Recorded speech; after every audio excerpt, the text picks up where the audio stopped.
ಕಾಂಗ್ರೆಸ್ ನಾಯಕರು ಬಿಜೆಪಿ ವಿರುದ್ಧ ಅಂಬೇಡ್ಕರ್ ಅಸ್ತ್ರವನ್ನ ಪ್ರಯೋಗ ಮಾಡೋಕೆ ಮುಂದಾಗಿದ್ದಾರೆ. ಸಂಸತ್ನಲ್ಲಿ ಕೇಂದ್ರ ಸಚಿವ ಅಮಿತ್ ಶಾ ಹೇಳಿಕೆಯನ್ನು ಇಟ್ಕೊಂಡು ನಾಳೆ ಮೈಸೂರಿನಲ್ಲಿ ಬೃಹತ್ ಪ್ರತಿಭಟನೆಗೆ ಸಜ್ಜಾಗಿದ್ದಾರೆ.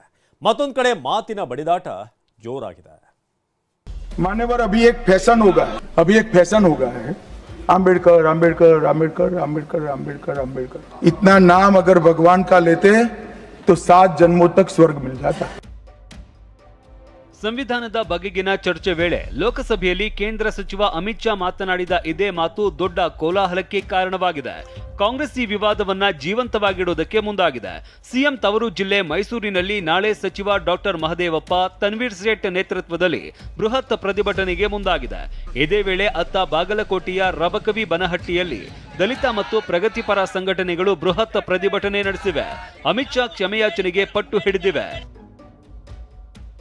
ಇನ್ನು ಇದೇ ವಿಚಾರ ರಾಜಕೀಯ ನಾಯಕರ ವಾಕ್ಸಮರಕ್ಕೂ ಕಾರಣವಾಗಿದೆ. ಅಮಿತ್ ಶಾಗೆ ಹುಚ್ಚು ನಾಯಿ ಕಡಿದಿದೆ ಎಂದಿದ್ದ ಪ್ರಿಯಾಂಕ್ ಖರ್ಗೆಗೆ ಜೋಶಿ ತಿರುಗೇಟು ಕೊಟ್ಟಿದ್ದಾರೆ.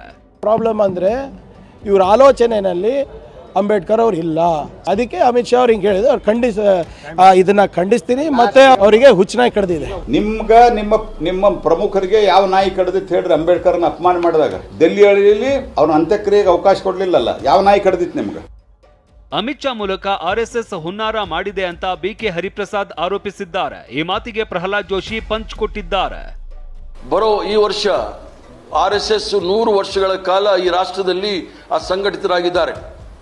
100 ವರ್ಷಕ್ಕೆ ಏನಾದರೂ ಮಾಡಬೇಕು ಅನ್ನೋ ಹುನ್ನಾರದಲ್ಲಿ ಈ ವಿಚಾರವನ್ನು ತೆಗೆದುಕೊಂಡಿದ್ದಾರೆ. ಅದರಲ್ಲೂ ಸಹ ಅದನ್ನ ಬೇರೆ ರೀತಿಯಲ್ಲಿ ತಿರುಗಿಕೊಳ್ಳಲು ಅಮಿತ್ ಶಾ ಅವರನ್ನು ಉಪಯೋಗಿಸಿಕೊಂಡು ಸಂವಿಧಾನಕ್ಕೆ ಬಾಬಾ ಸಾಹೇಬ್ ಭೀಮರಾವ್ ಅಂಬೇಡ್ಕರ್ ಅವರಿಗೆ ಅವೇಳನ ಮಾಡಿದ್ದಾರೆ.